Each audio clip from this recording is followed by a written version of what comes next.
So now I will show you how to do a factory network unlock. In my opinion, this is the most valuable way to unlock your phone, and once you have an unlocked phone, you will be able to resell it at a higher price, and your phone will be compatible worldwide with all carriers. The first thing we have to do is to disable Find My iPhone, so simply go to Settings, scroll down where it says iCloud, and scroll all the way down where it says Find My iPhone. Make sure it is completely off, so you can turn it back on once your iPhone has been unlocked successfully. Alright, so then we have to get the IMEI number. Simply open your dial pad and type *#06#. So as you will see, your 15-digit IMEI number will appear. You can also find this number on the back part of the box of your phone or also in the SIM card tray. Alright, so this is by far the most important part of the whole unlocking process. Now keep this number somewhere close as we will need it in a few seconds to unlock this phone. Alright, so now we're gonna use the computer. iTunes saying congratulations, your iPhone has been unlocked. Boom, there you go guys, your phone is now fully factory unlocked and now it's compatible worldwide with all carriers. You should get a full signal on your new carrier. And that's it guys, that's how we unlock an iPhone 7. That's all for today guys. If you have any questions, just leave me a comment and I'll try to help you as soon as I can. By the way guys, we're also giving away a free iPhone 7, completely sealed, brand new phone. You can find the instructions on how to enter the giveaway in the next video. Thanks for watching guys, take care. In front of me I have the brand new iPhone 7.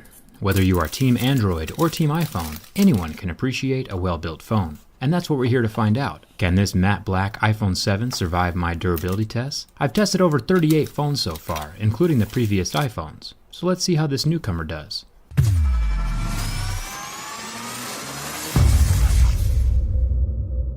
Let's start with the scratch test. I have a set of mineral picks that tell me where the hardness of the glass falls on Mohs scale of hardness. Sapphire glass would be around an 8 or a 9 on Mohs scale, or plastic screens like the Galaxy S7 Active would scratch at a level 3. Normally, the average smartphone will start scratching at a level 6, and this appears to be the case with this new iPhone 7. It is on par with the typical smartphone screen hardness. Coins and keys won't scratch it, but you should keep it protected anyway. There are still plenty of abrasive materials in the environment, hiding in the pockets of your jeans or purse that can cause scratches to the screen of your phone. Let's jump down to the home button, or better said, the home touchpad now, since it doesn't click anymore. There have been rumors that the home button and the camera lens are made of sapphire, which would make them extremely scratch resistant, nearing the point of diamonds, which would be nice. Some smartphones, like the Galaxy phones, use a plastic home button that can scratch easily. But so far, this touchpad can resist the scratching from my razor blade. But is it sapphire, or is it just normal glass? The easiest way to find out is using the hardness picks. Like I mentioned before, glass will scratch at a 5 or 6, but sapphire should be around an 8 or a 9. And since this button has a deep scratch with a level 6 pick, we know for sure that it's regular glass and not sapphire. The earpiece is made of metal and very solidly stuck in place. It won't be sliding around or falling out like the old iPhone 4s did. Now with the back aluminum, I will be scratching a jet black version very soon, but so far this matte black version holds up extremely well to my keys. You can hardly tell that it's been scratched. Razor blades, on the other hand, will scratch the phone just fine.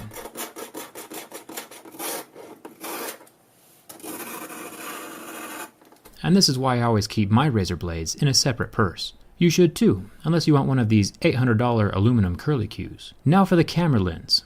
This glass piece is protecting the new 12 megapixel camera inside of the phone, and it is definitely scratch resistant, which is awesome. My razor blade does nothing to it. But is it sapphire? It still scratches deeply at a level 6. So it doesn't look like anything on this phone is sapphire. Sapphire does have its pros and cons, but I'll save that for another video. Next to the camera lens, we have what Apple is calling the Quad LED True Tone Flash. Initially, I thought that this might be 4 different colored LEDs, bringing even more life to pictures than just a dual-colored flash would. But while indeed there are 4 LEDs, it is still just the same normal 2 colors that the older iPhone 6 has. The flash is just brighter now, because there are more of the LEDs. Which is good. Checking out the build quality of the rest of the phone, we find out that the buttons are metal, which is ideal. Plastic buttons tend to discolor or pop out more often than metal buttons do, so thumbs up to Apple for sticking with quality materials. The antenna bands are still plastic, but that's a necessity with Apple's design at this point in time. If you remove these antenna bands, no more cellular connection. If we look down here, we see where the headphone jack doesn't exist. Now this is a problem on multiple levels. I'll go more in depth about this in my next video, but looking at it from purely a durability perspective, this is an extremely bad move. Just like any piece of electronics, the charging port component has a finite lifespan. Nothing lasts forever. It is designed to withstand a certain amount of physical wear and tear. This means it could stand 5,000 or 10,000 plugs and unplugs.